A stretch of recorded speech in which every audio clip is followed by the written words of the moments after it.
তোমরা গণতন্ত্রের বেড়াজালে বন্দী। এজন্য বলি, এই মানব রচিত গণতন্ত্র দিয়া দেশে কোনোদিন ইসলাম কায়েম করা হবে না। গণতন্ত্রকে ছুঁড়ে মারুন।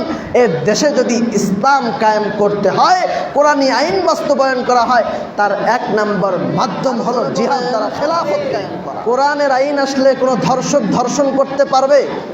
আরো জোরে বলেন না কেন? আজকে গাজীপুরে একজন মুসলিম বোনকে, 13 বছরের মুসলিম নারীকে এক হিন্দু যুবক 3 দিন যাবত বন্দি করে রেখে ধর্ষণ করেছে। আমার এমন দুর্ভাগ্য বাংলাদেশের, এখন পর্যন্ত সেই ধর্ষকের বিচার আমার বাংলার জমিনে হয় না। আফগানিস্তানে কোথায়? প্রিয় বন্ধুগণ আমার, আফগানিস্তানে মন্ত্রী পরিষদে 30 জন সদস্য, মন্ত্রী সদস্য, 30 জন মন্ত্রী সদস্যর মধ্যে 28 জন মন্ত্রী হলো দেওবন্ধের আলেম। সুবহানাল্লাহ বলতেন না?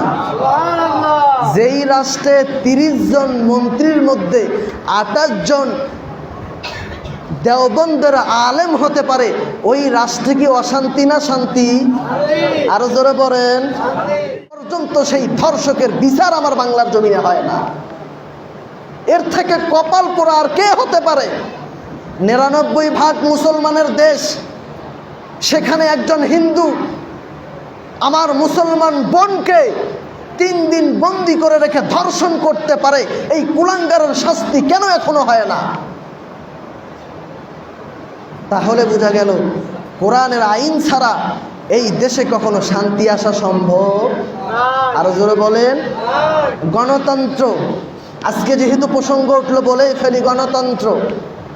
গণতন্ত্র নিয়ে এত লাফালাফি করো, তোমরা গণতন্ত্র নিয়ে লাফালাফি করো, আজকে আমার বোন ধর্ষিতা হয় তোমাদের গণতন্ত্র দ্বারা, তোমরা কিছুই করতে পারো না।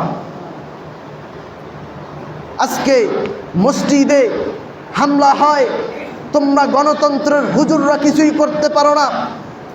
আজকে কোরআন অবমাননা করেছে আফগানিস্তান ওলারা, সারা বিশ্ব আজকে তাকিয়ে আছে আফগানিস্তানের দিকে। 100তে 100 যেখানে কোরআনের রাজ কায়েম হয়েছে, কোরআন দিয়ে দেশ চলে, ওটা হলো আফগানিস্তান। যুবকরা আফগানিস্তান মোবাইলে লেগে সার্চ দিবা যে আফগানিস্তানে কেমন শাসন চলে। নিউজে পাওয়া যায়, দেখলাম একজন ব্যাংকের থেকে টাকা উঠাইয়া পলিথিনের মধ্যে, পলিথনের মধ্যে টাকা নিয়ে যাচ্ছে। বাংলাদেশে কি এটা সম্ভব? বলেন তো। বাংলাদেশে বড় বড় সিকিউরিটি দিয়া, বড় বড় গাড়ি দিয়া যদি টাকা নিয়ে যায়, তারপরে 10-12 জন গুন্ডা ধরে টাকা হাইজ্যাক করে নিয়ে যায়।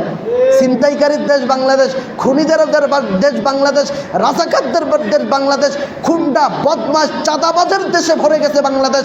এই চাঁদাবাজদেরকে যদি উৎখাত করতে হয়, কোরআনী দেশ যদি কায়েম করতে হয়, একমাত্র দিন কায়েম করতে হবে, খেলাফা কায়েম করতে হবে, কোরআন দিয়া দেশ চালাতে হবে। কোরআন ছাড়া দেশ চালাতে যাবেন বিপদে পড়বেন। কারণ শান্তির মাপকাঠি জানিয়ে দিচ্ছেন কে? আরো জোরে বলেন কে? আল্লাহ কোরআন নাজিল করেছেন, কোরআন দ্বারা শান্তি দিবেন আল্লাহ। এই কোরআনকে মাইনাস করে চলবেন, বিপদে পড়বেন।